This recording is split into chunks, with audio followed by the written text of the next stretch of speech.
Jadi ini nanti Kensiditi akan pasang dekat motor EFI.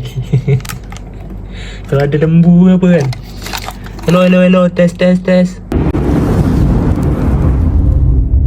Okay guys, hari ni Kensiditi nak review car alam horn, okay. Jadi kat sini ada horn, ada siren, boleh pakai macam tu kan. Macam tu lah, faham lah, okay.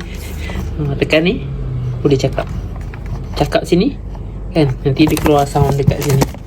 Jadi apa yang kita akan dapat adalah dia punya ni mic ni, mikrofon dia.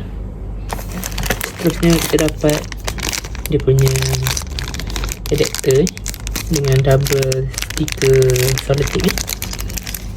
Terusnya kita dapat dia punya speaker horn dia. Kita buka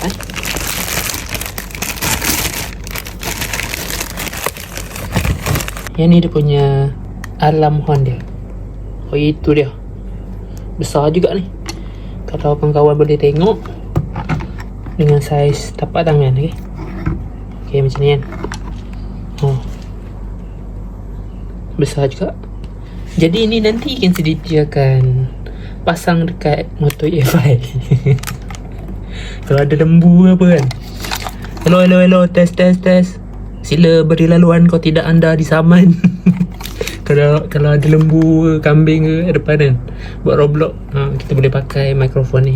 Jadi jika berminat boleh tekan link yang Kensiditi share tu.